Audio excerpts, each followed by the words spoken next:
habíamos quedado el lunes pasado con esta forma de ser de Dios que es santo, o mejor dicho, que el Antiguo Testamento califica de santo y misericordioso, ¿no? La cosa es que si es santo, cosa que lo vimos y que es clarísima en el Antiguo Testamento, este Dios santo, que por lo tanto es un Dios que está escondido, es un Dios trascendente, es un Dios al cual el ser humano no puede acceder. Y entonces la pregunta que nos hacemos es, si este Dios es santo, ¿cómo es perceptible? Porque por otro lado estamos diciendo que este Dios es capaz de oír, o sea, ese pasaje de Éxodo, oí el clamor, eh, oí el clamor del pueblo por la opresión de Egipto. Y no solo oye el clamor, sino que se acerca, que incide. Buenas tardes, Jan.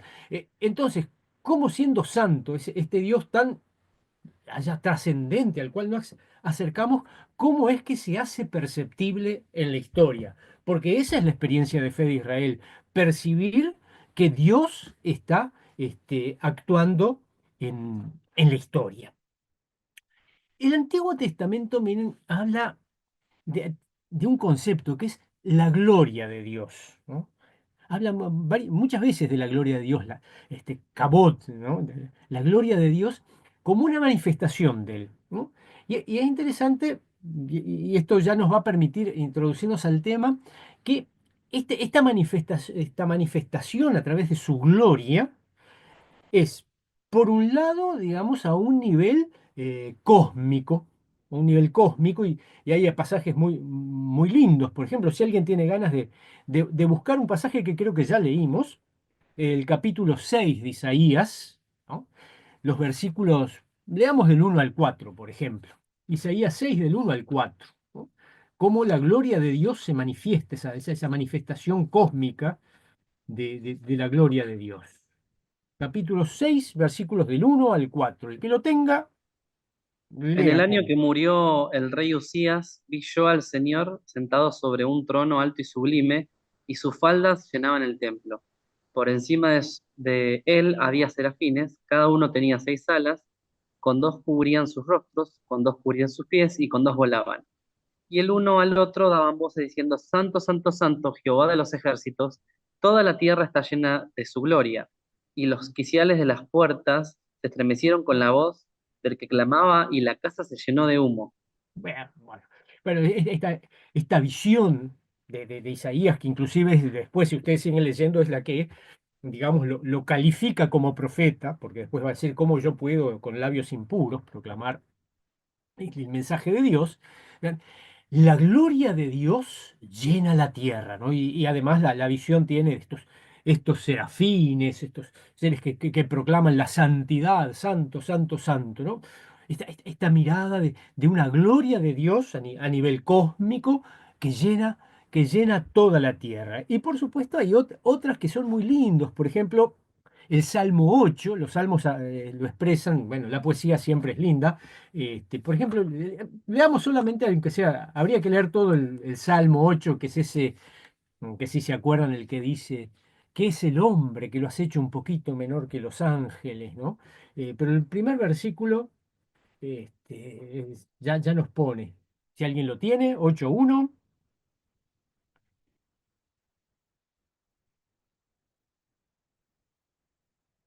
Y si no, alguien que busque el Salmo 19 también, que ese de seguro apenas lo vean se lo van a acordar. Acá tengo el 8 o el 19, Farrer, cualquier puede prefiere.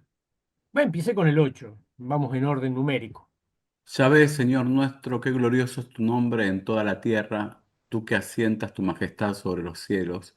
Por boca Gracias. de chiquillos, de niños de pecho, cimientas un baluarte frente a tus adversarios para acabar con enemigos y rebeldes. Muy bien. Es interesante que su versión utiliza gloria y majestad, ¿no? La Reina Valera conserva gloria en ambas partes del versículo, ¿no? Dice, mm, cuán glorioso es tu nombre en toda la tierra, has puesto tu gloria sobre los cielos, ¿no? Esta manifestación ¿no? cósmica de la gloria de Dios que llena todo el espacio, el universo lleno de la gloria. Y por supuesto, si quieren el Salmo 19, que el comienzo del Salmo 19 de seguro ya ahí lo conocen todos. Los cielos cuentan la gloria de Dios, el firmamento anuncia la obra de sus manos, Perfecto. el día al día comunica el mensaje, la noche a la noche le pasa la noticia. Muchas gracias, ¿no?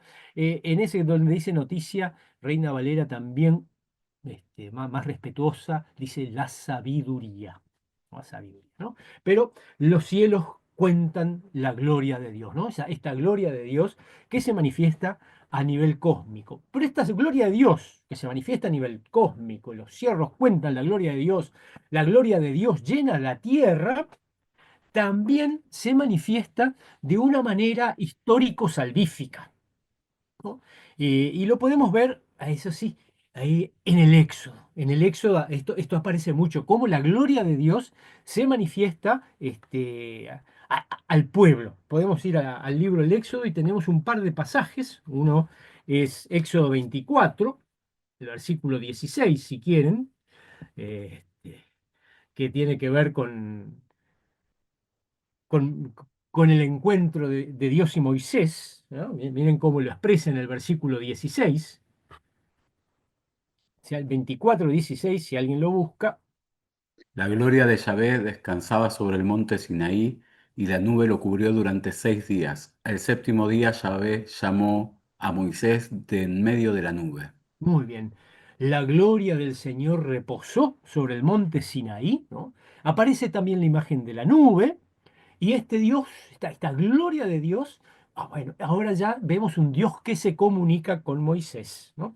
Ya no es este Dios como de la visión de Isaías, que deja al pobre profeta ahí todo temeroso, porque él es un hombre de labios impuros, y ante terrible visión de que los serafines que andan proclamando santo, santo, santo, acá esta gloria de Dios que reposa sobre el monte Sinaí entra en comunicación con Moisés. Y por supuesto, este acompañamiento, este cuidado, esta incidencia histórico-salvífica de Dios, la vemos en la salida de Egipto, ¿no? En el capítulo 13, que está por ahí, el capítulo 13, el que quiera buscarlo puede hacerlo, ¿no? Pero todos se acuerdan de que el Señor acompaña nuevamente con una nube durante el día o la columna de fuego durante la noche. ¿Bien? O sea, la presencia de Dios, de la gloria de Dios está junto con ese pueblo que deja atrás la esclavitud para ir hacia la tierra prometida. Entonces, esta gloria de Dios, Dios se está manifestando desde lo cósmico, pero también se manifiesta en lo histórico salvífico. Y básicamente Antiguo Testamento nos presenta dos, dos mediaciones de este Dios santo, pero que también es el Dios misericordioso, es decir, de ese Dios trascendente, inaccesible, oculto, pero que se comunica con el ser humano, que se acerca al ser humano, que son la palabra y el espíritu, ¿no? Porque esto es lo que nos dice el Antiguo Testamento. Yahvé habla, Yahvé se comunica. Y también Yahvé da su espíritu, ¿no? Fíjense qué interesante, ¿no? Este Dios tan santo, ¿no? De esa imagen de Isaías, santo, santo, santo, es un Dios que se acerca, que es capaz de comunicarse, ¿no? La gloria de Dios reposa sobre el monte Sinaí y se comunica con Moisés. Pero también después vamos a ver otros pasajes donde este Dios da de su espíritu, derrama su espíritu, no solamente sobre su ungido, digamos, en unos textos dice que derramará su espíritu sobre toda la humanidad. Toda la humanidad. Así que aquí tenemos estas dos mediaciones que nos permiten entender cómo es que este Dios santo se hace perceptible para la humanidad a través de su palabra y su espíritu. Y permanece siendo el Dios inaccesible en su santidad, pero a través de su palabra y de su espíritu, se acerca al ser humano. Así que vamos a comenzar con la palabra de Dios, ¿no? En realidad, digamos, prácticamente su palabra es la mediación privilegiada, ¿no? Dios ante todo se hace presente en nuestro mundo a través de su palabra, ¿no? Que es que esto es importante entender que la palabra, ¿no? Para la mente del Antiguo Testamento, para la mente del semita, la palabra en el ser humano es la expresión, esa expresión íntima y personal del ser humano. Y en el caso de Dios, de Yahvé, su palabra está expresando su propio ser y su voluntad, ¿no? Y una cosa muy importante es que esta palabra, ¿no? Esta palabra es palabra viva, es palabra eficaz, que hace lo que dice, ¿no? En este sentido, ¿no? De palabra eficaz que hace lo que dice, vemos que es la mediadora de la creación, ¿no? De repente acá tenemos que buscar bueno, obviamente ya se les habrá venido a la memoria el primer capítulo de Génesis. Y Dios dijo, hágase la luz. Y la luz fue hecha, ¿no? Una palabra creadora, palabra eficaz, palabra que realiza lo que dice, ¿no? Pero hay un pasaje muy bonito que está en el Salmo 33, el versículo 6, y ese sí sería lindo leerlo. Salmo 33, versículo 6.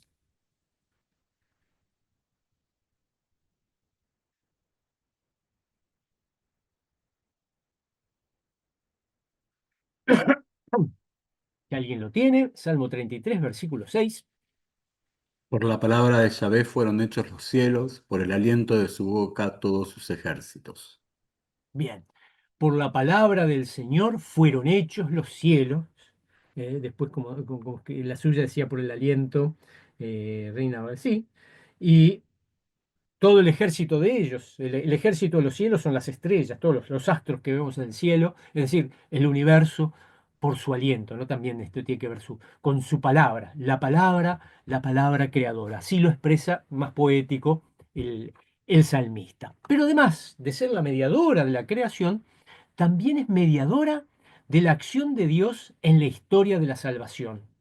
Y esto lo hace por medio de los profetas, ¿no? Acuérdense, cualquier libro de los profetas que ustedes así abran medio al azar, va a decir, y vino palabra de Dios a fulano, hijo de Mengano, y bla, bla, bla, y continúa el profeta, ¿no? Y vino palabra de Dios, ¿no? Esta palabra que incide en la historia, de la historia de la salvación, es a través de los profetas, y entonces esta palabra va a decir, ¿no? Aquello que va a guiar el curso de los aconteceres sociopolíticos del pueblo, ¿no? Y esto lo podemos ver, por ejemplo, en Isaías, capítulo 55, versículos 10 y 11, por ejemplo, Isaías 55, 10, 11, que es un pasaje hermoso que también apenas lo lean ya se lo van a acordar, que seguro lo conocen. Inclusive hay himnos, un canto con él que toma de acá.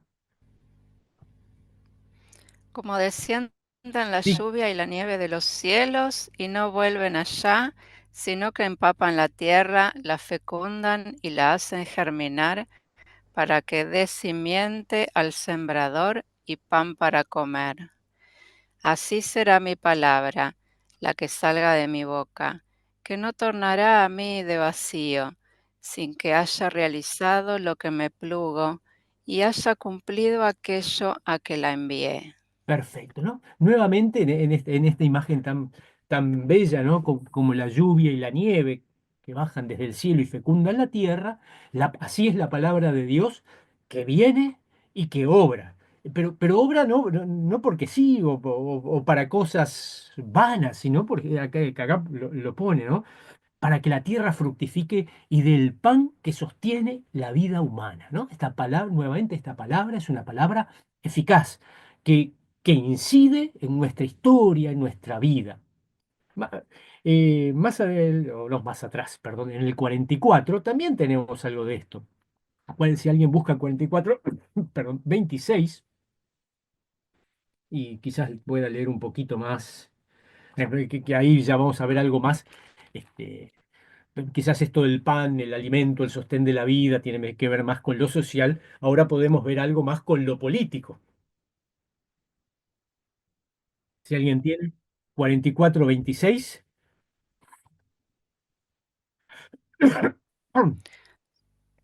Yo confirmo la palabra de mi siervo y hago que triunfe el proyecto de mis mensajeros. Yo digo a Jerusalén, serás habitada, y a las ciudades de Judá seréis reconstruidas. Yo levantaré sus ruinas. ¿Ese? Sí, sí, sí, sí. Bueno, y Ah, podemos seguir un poquito más. Si yo digo quiere. al abismo, sécate, yo desecaré tus ríos. ¿Sigo? Sí, el 28 también, que ahí hay bastante más de política todavía. Yo soy el que dice a Ciro, tú eres mi pastor y darás cumplimiento a todos mis deseos, cuando digas de Jerusalén que sea reconstruida y del santuario echa los cimientos. ¿No? Muchas gracias. Esta palabra entonces, eficaz, viva, bien, acá incide también en lo político, ¿no? Acá vemos la reconstrucción de Jerusalén. Digamos, el instrumento de esta reconstrucción, Ciro. O sea, el pueblo de Israel tiene muy claro que la palabra de Dios no solamente es una palabra que viene al ser humano, sino que también es eficaz, que incide en la vida, que incide en el mundo, ¿no? Y análogo a este concepto de la palabra, tenemos el concepto de la ley de Dios, la ley de Dios, la Torá, ¿no? Porque la ley también es dada por Yahvé, ¿no? Y es Moisés quien va a recoger eh, esas palabras, ¿no? Esas palabras del Señor, ¿no? Y la ley, ¿no? Va a ser fíjense en esto, la ley va a ser la presencia, esa palabra de la ley va a ser la presencia de Dios en medio de su pueblo, ¿no? Porque no se olviden que las tablas de la ley están guardadas en el arca de la alianza que está en el lugar santísimo. Ahí, en medio del pueblo, en el lugar santísimo, va a estar esta palabra de Dios que es su ley, que es la Torá, ahí, en el arca de la alianza. Bueno, mientras estuvo el arca de la alianza, claro, ¿no? Y una cosa interesante de esto que primero, esta palabra fue escrita en tablas de piedra, ¿no? Como leemos en esta historia del Sinaí, ¿no? Que Dios que da la ley en esas tablas de piedra. Pero en la nueva alianza, Dios va a escribir esta ley en tablas de carne, en el corazón del ser humano, ¿no? Y hay un paisajes que son bastante conocidos y muy lindos, dicho sea de paso. Jeremías 31, 31. Ese es bien fácil de acordarse. 31 y 31. Y podemos leer un par de versículos más hasta el 33 si alguien tiene la buena voluntad de hacerlo.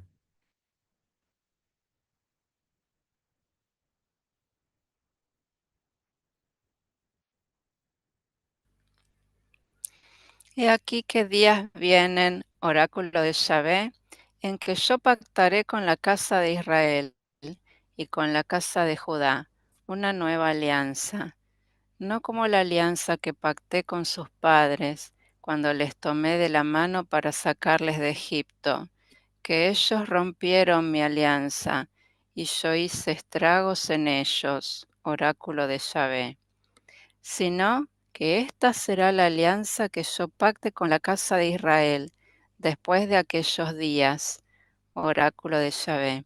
Pondré mi ley en su interior y sobre sus corazones la escribiré, y yo seré su Dios y ellos serán mi pueblo. Bien, no, está. En la nueva alianza, esta palabra de Dios, esta Torá escrita en piedra, ahora será escrita en los corazones de los seres humanos. Y por ese mismo camino también va Ezequiel. en el capítulo 36, los versículos, vamos a leer 26 y 27. Ezequiel 36, 26, 27. Dos capítulos lindos de Ezequiel son 36 y 37, pero vamos a leer 36, 26 y 27. Y Y os pondré dentro daré, de... A ver, dale. no, seguí, seguí. Bueno, adelante, Ian, dele, dele, una voz masculina ahora, en su micrófono, Ian. Que lo parió. Bien, y pondré dentro de vosotros mi espíritu y haré que andéis en mis estatutos y guardéis mis preceptos y los pongáis por obra. Eh, puede leer el 26, que es muy lindo. Ah, muy bien. Os daré un corazón nuevo y pondré espíritu nuevo dentro de vosotros y quitaré de vuestra carne el corazón de piedra y os daré un corazón de carne. Ahí está. Este nuevo corazón, ¿tá? Este corazón de piedra que va a ser quitado y un corazón de carne, un corazón viviente, ¿no? Esto es lo que Dios nos propone en la nueva alianza, que su palabra, en esta otra, digamos, en esta mirada análoga que es su ley, va a estar en nuestra propia vida, ¿no? Isaías utilizaba, perdón, Jeremías utilizaba en la mente y el corazón, ¿no? Y junto a esto, palabra, estos conceptos, palabra de Dios, la ley de Dios, tenemos otro concepto muy interesante también, que también tiene estas mismas características, que es la sabiduría de Dios. Aunque esta ya la encontramos en los libros más tardíos, o no, vamos a decir no más tardíos, los libros más nuevos del Antiguo Testamento, la literatura sapiencial, ¿no? Aparece mucho este tema de la sabiduría. Algunos de estos textos son libros que están en el canon breve, es el que utilizamos, y otros son de los que llamamos del canon más largo, el canon alejandrino, que son esos libros que llamamos deuterocanónicos. Pero aparece esto, la sabiduría de Dios, y de seguro alguno ya está recordando algunas cosas en el libro de los Proverbios, por ejemplo, ¿no? Que parte de la literatura sapiencial. Y de alguna manera esto de que de estos tres conceptos, palabra, ley, sabiduría, de alguna manera tienen, están entramados en el Antiguo Testamento, ¿no? La palabra de Dios es el carisma de los profetas de Dios. La ley es el carisma de los sacerdotes. Y la sabiduría es el carisma de los sabios, ¿no? Y podemos leer acerca de esto en Jeremías, ¿no? Esta mirada en Jeremías capítulo 18, versículo 18.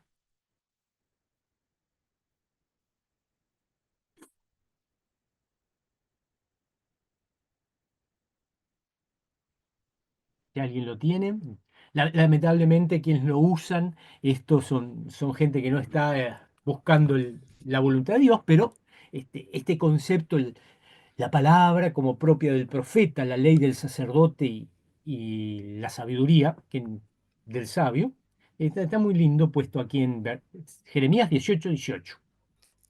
Entonces dijeron, venid y tramemos algo contra Jeremías, porque no va a faltarle la ley al sacerdote, el consejo al sabio, ni al profeta la palabra. Venid e irámosle con su propia lengua, por su propia lengua. No estemos atentos a todas sus Está palabras. bien, es parte de esta historia de cómo se quieren sacar de encima al profeta Jeremías, pero no faltará la ley al sacerdote, acá dice ni el consejo, ni la sabiduría al sabio, ni la palabra al profeta, ¿no? Eh, si bien son distintas, ley, palabra y sabiduría, pero remiten la una a la otra, ¿no? Van remitiendo. Y eso se encuentra mucho más claro justamente en esta literatura más tardía, ¿no? Como en el libro de Siraj, ¿no? que en algunas versiones aparece con el nombre del eclesiástico, ¿no? Pero esto es propio, este concepto de la sabiduría de Dios es propio de la literatura sapiencial, ¿no? Y como son libros más nuevos, son los libros más nuevitos del Antiguo Testamento, están bastante influidos por, por el helenismo, ¿no? Es otra parte más en la historia del caminar del pueblo de Israel, que también el helenismo ha influido y entonces tenemos esto de la sabiduría de Dios personificada, ¿no? Y se habla de esa divina sabiduría, ¿no? Que en griego es Sofía, ¿no? Por eso la Catedral de Constantinopla está dedicada a la santa sabiduría de Dios, ¿no? Santa Sofía, ¿no? Y de última también en otra ciudad, una pequeña Constantinopla, cuando el imperio, después de las invasiones latinas, se divide, y es el último lugar del imperio de Oriente en caer en manos de los turcos, el imperio de Trebisonda, que su capital era Trebisonda, también la catedral de Trebisonda era Santa Sofía, ¿no? Así que podemos buscar algunos pasajes que nos hablan de la divina sabiduría de Dios. Que en los libros canónicos lo vamos a encontrar, por ejemplo, en el libro de Job. Si alguien quiere buscar Job 28:20, y leemos unos versiculitos más, ¿no? Porque así nos queda un poquito más de contexto.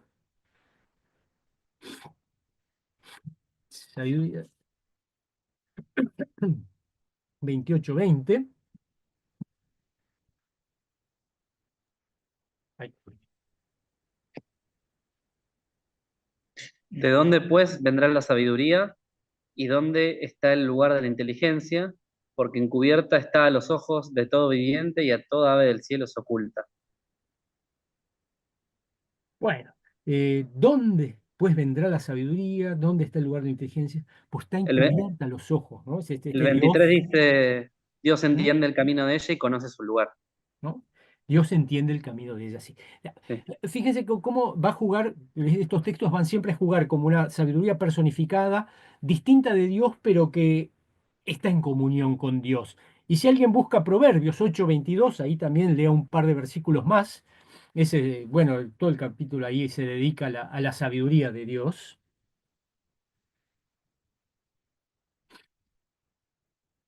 Y yo quiero buscarles,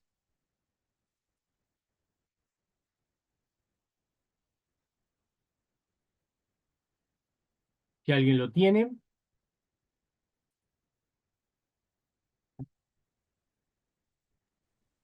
Yahvé me creó primicia de su actividad antes de sus obras antiguas. Desde la eternidad fui formada, desde el principio, antes del origen de la tierra. Fui engendrada cuando no existían los océanos, cuando no había manantiales cargados de agua. Antes de que los montes fuesen asentados, antes que las colinas, fui engendrada. No había hecho aún la tierra ni los campos ni el polvo primordial del orbe, Ah, perdón. es Cuando suficiente. colocaba los cielos. ¿Hasta ahí? Suficiente con eso, ¿no? Bien. Pues sigue, es largo, ¿no? Pues digamos, tiene que ver con la belleza del texto, ¿no? Pero lo que nos importa es, Yahvé me poseía en el principio, ya de antiguo, en el principio, en Arjé, ¿no? Como dice el Génesis, en el principio, en Arjé, o perdón, el Evangelio de Juan, in principio, en Arjé, y no logos, ¿no? En el principio era el logos, ¿no? El Señor me poseía en el principio, ¿no? Eternamente, tuve el principio desde el principio, antes de la tierra, bla, bla, bla, bla, bla, ¿no? Así que vemos esta sabiduría como parte de Dios, como emanación de Dios, conocida por Dios, ¿no? Y les quería leer de un texto de los que llamamos deuterocanónicos, ¿no? Es el libro de la sabiduría, se llama así, libro de la sabiduría, en el capítulo 7. Les leo un poquitito porque es bastante largo. En ella, ¿no? Se está refiriendo a la sabiduría. Hay un espíritu inteligente, santo, único, multiforme, sutil, ágil, perspicaz, sin mancha, diáfano, inalterable, amante del bien, agudo, libre, bienhechor, amigo de los hombres, firme, seguro, sereno, que todo lo puede, lo observa y lo penetra en todos los espíritus, en los inteligentes, los puros y hasta en los más sutiles.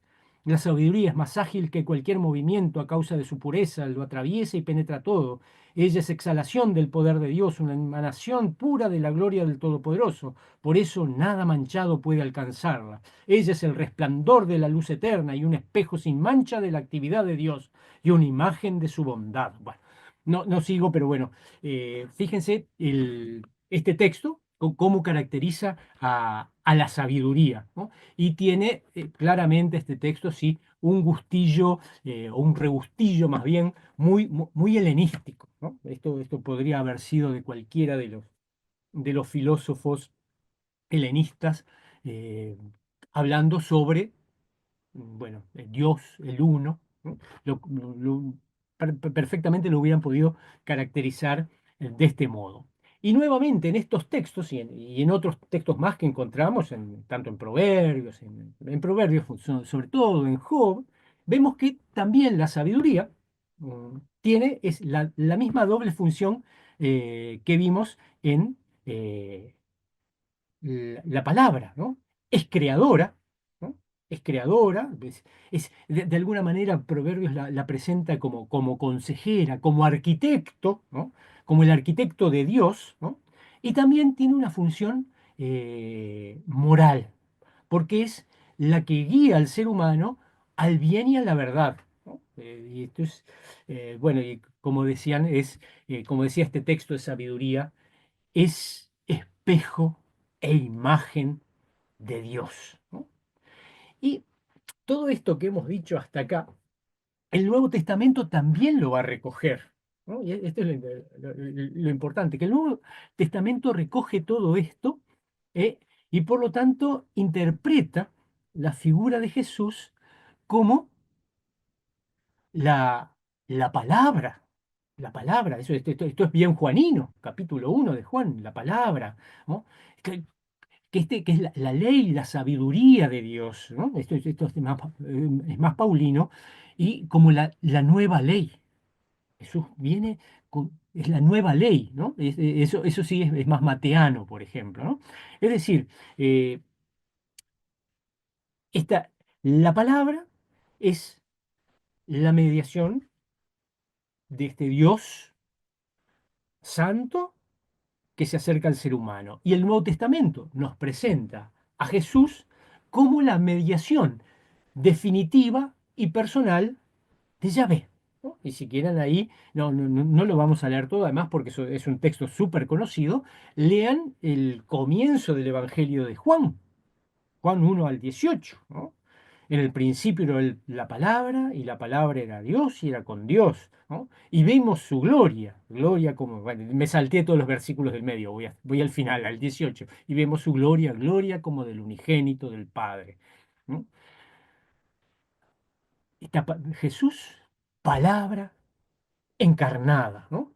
Y hay un pasaje que es muy bonito, y ese sí sería lindo leerlo, que también lo deben conocer sin duda alguna, que es el de Colosenses, esta mirada de Colosenses, capítulo 1, versículos 15 al 20. Es muy bonito ese, me gusta mucho. Colosenses 1, 15, 20. Ese, por favor, si lo podemos leer. Y mientras se lee que alguien busque cómo comienza la carta a los hebreos, que también levanta esto de Jesús como la mediación definitiva y personal de Dios, o de Yahvé. ¿Alguien tiene Colosenses? Él es la imagen de Dios invisible, el primogénito de toda creación, porque en él fueron creadas todas las cosas, las que hay en los cielos y las que hay en la tierra, visibles e invisibles, sean tronos, sean dominios, sean principados, sean potestades. Todo fue creado por medio de él y para él. Y él es antes de todas las cosas, y todas las cosas en él subsisten. Y él es la cabeza del cuerpo, que es la iglesia, el que es el principio, el primogénito de entre los muertos, para que en todo tenga la preeminencia por cuanto agradeció al Padre que en él habitase toda plenitud, y por medio de él reconciliar consigo todas las cosas, así las que están en la tierra como las que están en los cielos, haciendo la paz mediante la sangre de su cruz. Perfecto. Eh, en este texto queda clarito que Jesús es justamente esta mediación definitiva, ya no hace falta nada más. Él es la imagen del Dios invisible, ¿no? Es el ícono, ¿no? Ícono es la palabra que aparece en griego, es la imagen de Dios invisible. Ahí vemos, en Jesús, vemos al Padre, ¿no? Esta es la respuesta a Felipe. Señor, muéstranos al Padre. Quien me ha visto a mí, ha visto al Padre, como ya trabajamos bastante esto en la parte cristológica, ¿no? Y el otro texto que es muy bueno, muy lindo, es el comienzo, los primeros 3 versículos o 4 versículos de Hebreos. Sí, yo lo tengo. Adelante, por favor. Después de haber hablado antiguamente a nuestros padres por medio de los profetas, en muchas ocasiones y de diversas maneras, ahora en este tiempo final, Dios nos habló por medio de su Hijo, a quien constituyó heredero de todas las cosas y por quien hizo el mundo. Él es el resplandor de su gloria y la impronta de su ser. Él sostiene el universo con su palabra poderosa. Y después de realizar la purificación de los pecados, se sentó a la derecha del trono de Dios en lo más alto del cielo. Y así llegó a ser tan superior a los ángeles, cuanto incomparablemente mayor que el de ellos. Es el nombre que recibió en herencia. Muchas gracias. Bueno, como ven, este texto hace mucho énfasis en la palabra, esta palabra que vino por los profetas, ahora la palabra definitiva nos viene por Jesús, ¿no? Y bueno, y tiene, digamos, conceptos muy lindos. Siendo el resplandor de su gloria, aparece gloria también, y la imagen misma de su sustancia, la imagen misma de su sustancia, ¿no? Es decir, Jesús, el Nuevo Testamento, toma todo esto del Antiguo Testamento y nos presenta a Jesús como la mediación definitiva y personal de Yahvé. Y ahora, dicho esto, ya que de la palabra de Dios como esa mediación que nos permite, que le permite a este Dios inaccesible acercarse al ser humano, vamos a ver lo otro, el espíritu, ¿no? Eh, este espíritu que aparece ya desde el principio, ¿no? Está mencionado en Génesis, interesante, Ruach, el Ruach, la Ruach de Dios, ¿no? Que que tiene esto de ruaje espíritu, al igual que en griego, tiene toda esa connotación de soplo, de hálito, viento, ¿no? Eh, pero, ¿qué es el espíritu? El espíritu es lo que hace fuerte al ser humano y es opuesto, por lo tanto, a la carne, que es lo que indica nuestra debilidad, ¿no? Porque eh, el espíritu es la presencia de Dios, es la presencia del Espíritu de Dios y es el principio de vida, es el principio de fuerza del ser humano como de todos los seres de la creación, ¿no? Y si quieren pensarlo esto de la misma manera que con la palabra, como su función cósmica y creadora, tenemos pasajes muy lindos. Salmo 104, ¿no? Versículos, bueno, sin contar Génesis claramente, ¿no? Salmo 104, versículos 29 y 30. Los que me conocen saben que yo utilizo mucho justamente el versículo 28 para hacer la oración para agradecer los alimentos, ¿no? Esto es lo que sigue.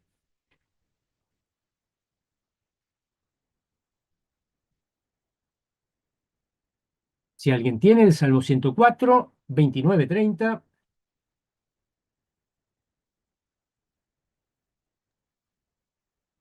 Si escondes tu rostro, desaparecen. Le retiras tu soplo y expiran, y retornan al polvo que son. Si envías tu aliento, son creados y renuevas la faz de la tierra. ¿No? Este espíritu que sostiene la vida. Este espíritu es el que sostiene la vida. Cuando se retira el espíritu, todos los seres vuelven al polvo del que fueran tomados. Pero con este espíritu se renueva, desde esa hermosa, se renueva la faz de la tierra, ¿no? El versículo anterior es el de ese abres tu mano y colmas de bendición a todo ser viviente, ¿no? Pero también hay un pasaje lindo en Job, eh, Job capítulo 33 versículo 4, que vale son estos textos lindos que vale la pena leerlos si alguien lo tiene.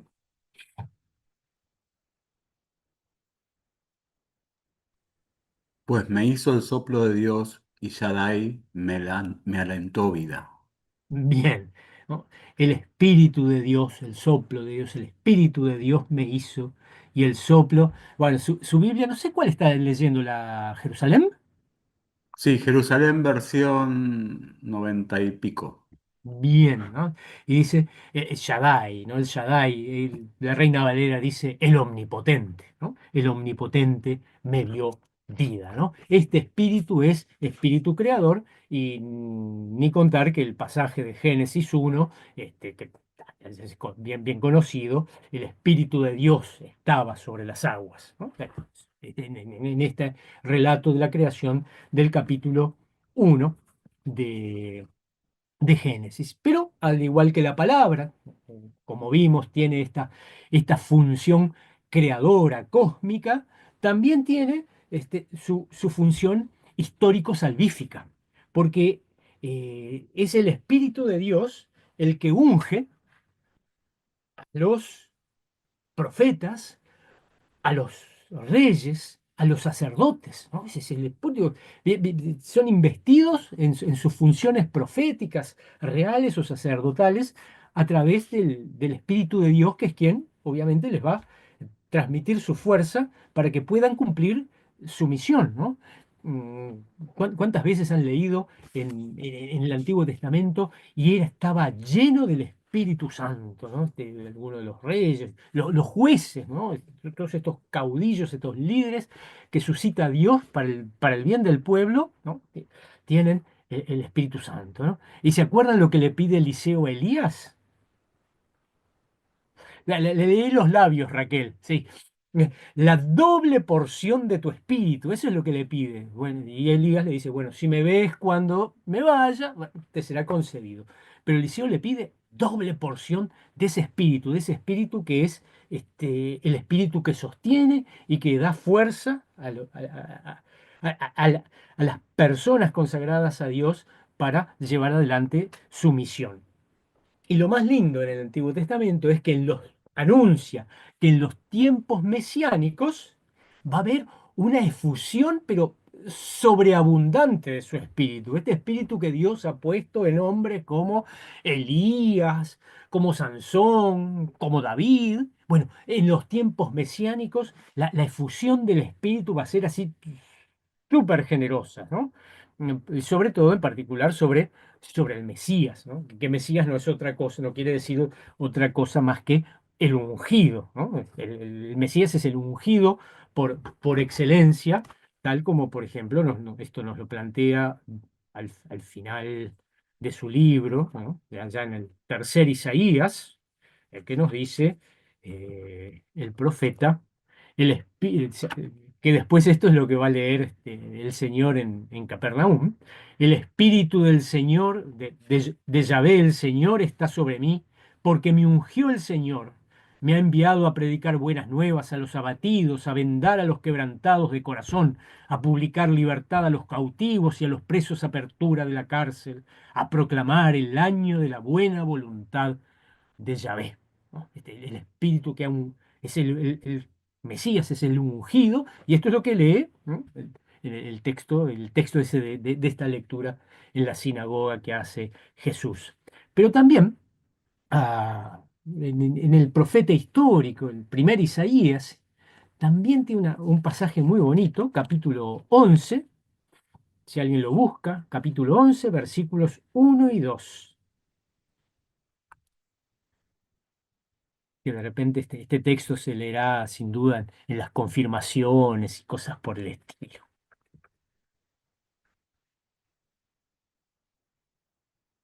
¿Alguien lo tiene? Isaías 11, 1, 2. Yo lo tengo.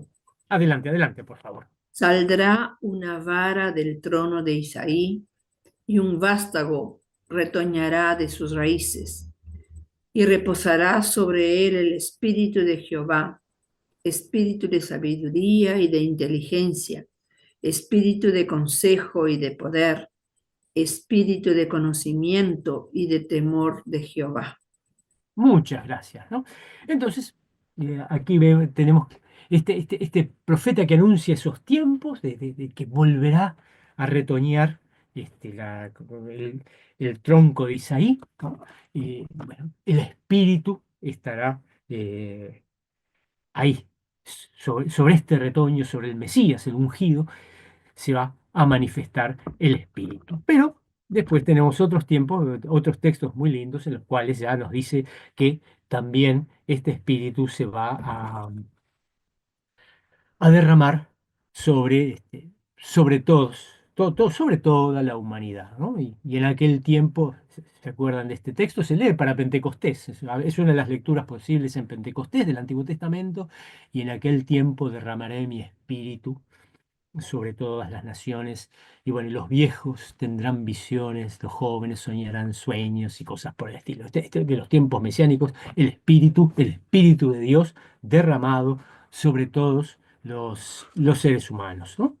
Y también, al igual que con la palabra, el Nuevo Testamento toma esto y también toma esto del espíritu de Yahvé y nos plantea, ¿no?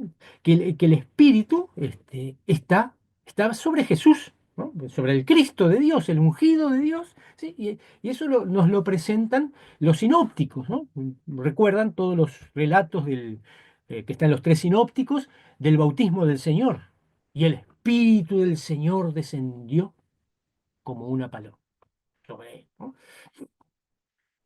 También tenemos en relatos tanto de Juan como de Hechos la efusión del Espíritu sobre toda la comunidad, ¿no? Bueno, en Hechos son los textos de Pentecostés. En Juan, como para Juan el don del Espíritu es el don del mismísimo resucitado, acontece en el mismo día de la resurrección. Juan dice: y sopló sobre ellos y les dijo: reciban el Espíritu Santo, ¿no? Y finalmente, digamos, este espíritu, este espíritu de Dios, es el eh, que transforma a los seres humanos, que transforma el cosmos. Y entonces, por eso Pablo va a hablar que este espíritu nos hace nuevas criaturas. Hay una nueva creación a través del espíritu. Y como ya estamos llegando a nuestra hora, ¿no? Es decir, hemos logrado discernir que en el Antiguo Testamento se revela, ¿no? A través de esto, de la palabra, ley, sabiduría de Dios y su espíritu, eh, de una manera que es una puerta abierta hacia el futuro, ¿no? Y que lo vemos plasmado en el Nuevo Testamento, ¿no? Esta palabra de Dios que viene al ser humano, este espíritu de Dios que se derrama sobre el ser humano, el Nuevo Testamento lo toma porque el Antiguo Testamento abrió esta puerta. Lo toma y nos enseña que justamente esto se manifiesta en Jesús, palabra encarnada, y Jesús, Señor y dador del Espíritu Santo, ¿no? Y, y entonces, con esto nos vamos a quedar, de momento, hasta aquí, ¿no? Pero que nos tiene que quedar claro que justamente la palabra y el Espíritu de Dios nos muestran que Dios es un Dios viviente, un Dios que incide en la vida, que no es el Dios lejano, escondido, lo es también porque es santo, pero sí, viene a nuestro mundo, viene a nosotros, viene a nuestras vidas a través de su palabra y derramando su espíritu para fortalecernos, para impulsarnos a vivir la vida de fe, para proclamar las buenas nuevas de la salvación, ¿no? Como ese texto de el Señor me ha ungido para anunciar las buenas nuevas de la salvación, ¿no? Toda la creación está llena justamente de la plenitud de este Dios que se manifiesta a través de estas mediaciones.